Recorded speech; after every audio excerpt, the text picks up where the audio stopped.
Efesus 6 ayat yang ke-24.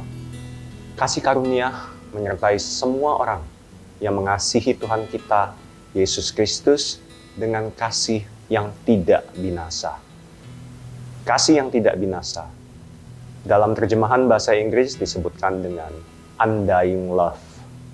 Kasih yang tidak pernah padam.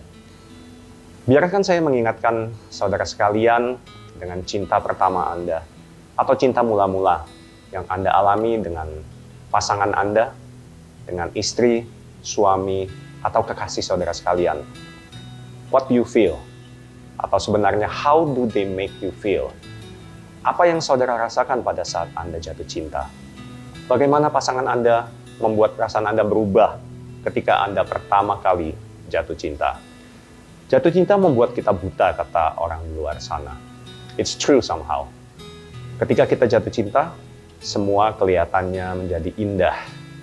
Semua yang dilakukan pasangan baru kita menjadi lucu, cute, menggemaskan.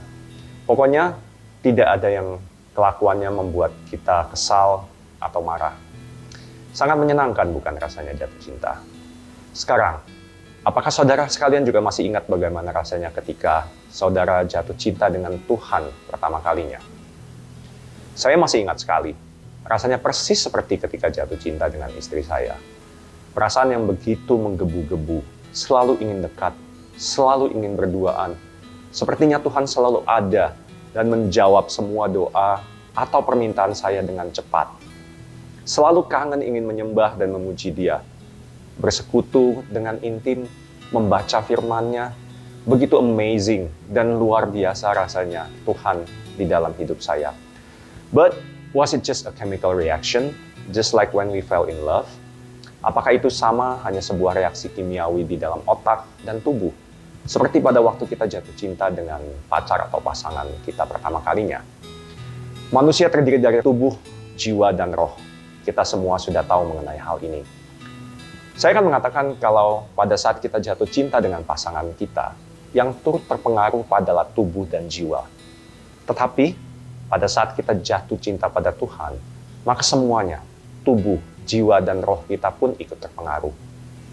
Selama manusia hidup dengan akal budi yang diberikan Tuhan kepada kita semua, ada satu kekosongan di dalam diri kita yang tidak bisa diisi atau dipenuhi dengan apapun yang ada di dunia ini.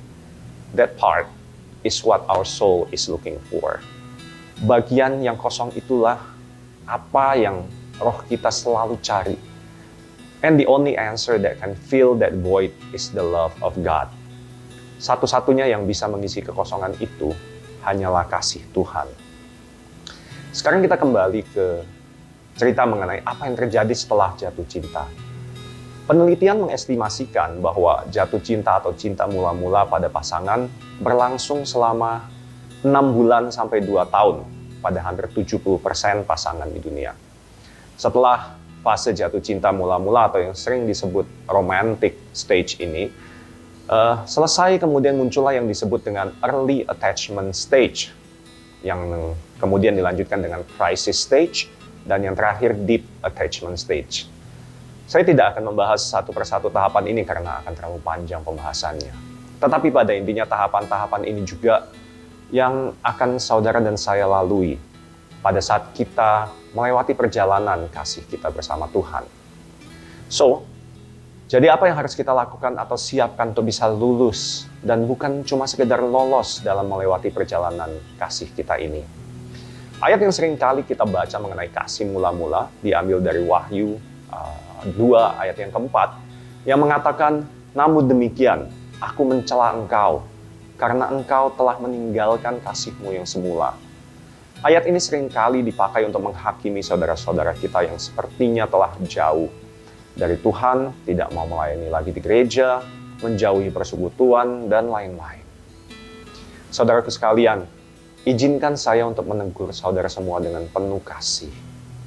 Janganlah menggunakan ayat firman Tuhan untuk menghakimi atau merendahkan saudara kita yang lain. Saya lebih senang mengutip ayat firman Tuhan dari 1 Korintus 16, ayat ke-14 yang berseru, lakukanlah segala pekerjaanmu dalam kasih. Dalam terjemahan New English Translation ditulis lebih jelas lagi, yaitu everything you do should be done in love. Dan dalam Message Bible, malah dikatakan, and love without stopping. Wow. In everything that you do it in love. Lakukanlah semuanya dengan cinta. Bukankah ini jauh lebih baik daripada menghakimi orang lain dengan mengatakan mereka sudah tidak memiliki kasih mula-mula lagi?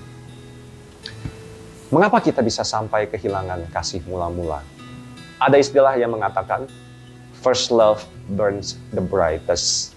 Atau cinta pertama itu menyala paling terang, paling panas. Tetapi bukankah sesuatu yang menyala paling panas dan paling terang, itu juga yang akan paling cepat habis? Tuhan tahu kalau kita merasakan kasih mula-mula untuk waktu yang terlalu lama, maka kita akan dengan cepat mengalami yang dikenal dengan burnout, terbakar habis. Then, what should we do? Kembali ke 4 tahap yang saya sudah sebutkan sebelumnya.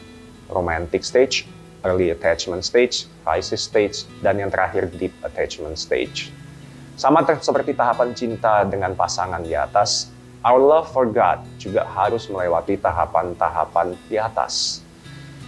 Kasih mula-mula, kemudian pelayanan mula-mula, kemudian mengalami berbagai proses pencobaan dalam perjalanan cinta kita dengan Tuhan.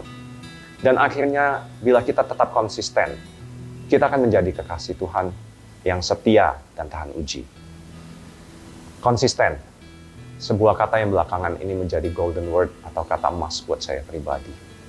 Hanya dengan konsisten, maka kita akan bisa tetap mengasihi Tuhan mulai dari kasih mula-mula sampai menjadi kekasih yang setia dan tahan uji. Ingat, Tuhan itu selalu konsisten, juga dalam kasih-Nya untuk kita. Di Ratapan 3 ayat 22-23 yang berkata, tak berkesudahan kasih setia Tuhan, tak habis-habisnya rahmat-Nya, selalu baru tiap pagi, besar kesetiaan-Mu. Loving the King, mengasihi Sang Raja, seperti sepasang kekasih yang saling mengasihi sampai mereka tua, bahkan sampai maut memisahkan mereka. Not an easy task, bukan sebuah hal yang mudah, tapi juga bukanlah sebuah hal yang mustahil. Selama kita konsisten dalam keseharian kita, melakukan mulai dari hal-hal yang kecil, membaca firman Tuhan setiap hari, berdoa dan berkomunikasi dengan Tuhan secara rutin dan intim, bersyukur selalu atas semua yang Tuhan berikan, baik yang buruk ataupun yang baik juga. Karena kita percaya Tuhan lebih tahu mana yang paling baik untuk kita. Hal-hal di atas bagaikan tetesan air yang selalu mengalir sepanjang perjalanan kehidupan kita bersama Tuhan, membuat kita selalu segar, tidak burn out, mengalami hal-hal yang baru yang akan mengingatkan kita pada awal mula kita jatuh cinta pada Tuhan. Then I'm sure, saya yakin, love without stopping akan menjadi bagian dari kehidupan kita semua. Amin.